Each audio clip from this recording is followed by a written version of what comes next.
अंजन गावात वाळू तस्करांचा थरार, महसूल पथकाला चकवा देत ट्रक प्रसार, पुलापासून तहसीलदार निवासापर्यंत रस्त्यावर रेतीचा सडा. अंजनगाव सुर्जी तालुक्याला अवैध रेती तस्करी पुन्हा एकदा उघडकीस आली असून महसूल विभागाच्या पथकाला चकवा देत रेतीने भरलेला ट्रक चालक फरार झाल्याची धक्कादायक घटना आज पहाटे उघडकीस आली. या घटनेमुळे परिसरात मोठी खळबळ उडाली आहे.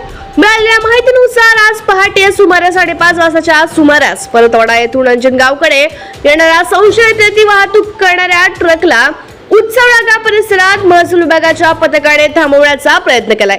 मात्र चालकाने वाहन न थांबवता भरधाव वेगाने पुढे नेत कर्मचाऱ्यांना हुलकावणी देत पळ काढलाय. यानंतर महसूल कर्मचाऱ्यांनी पाठलाग करत नवीन बस स्थानक परिसरात ट्रक थांबवण्यात यश मिळवले.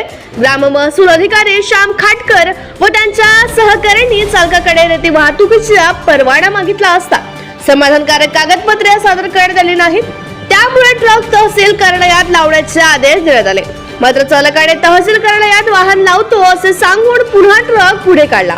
त्याचवेळी महसूल कर्मचाऱ्यांच्या वाहनाला अडवण्यासाठी मागून आलेला स्विफ्ट कार क्रमांक MH27 D5785 ने अधिकाऱ्यांचा वाहनासमोर येत अडथळा निर्माण केला.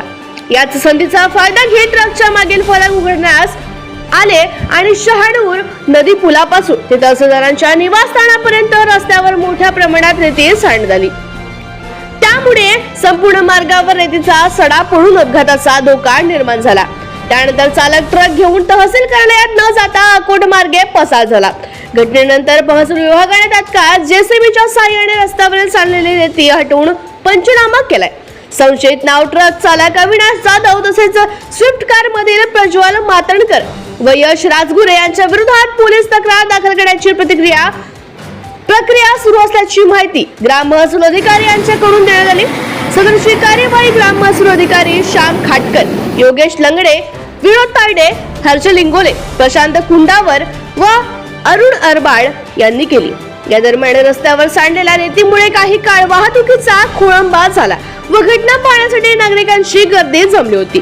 पोलिसांनी घटनास्थळी पोहोचून वाहतूक सुरळीत केली. या प्रकारामुळे अवैध रेती वाहतूक करणाऱ्यांवर कठोर कार्यवाही करण्याची मागणी नागरिकांकडून जोर धरत आहे.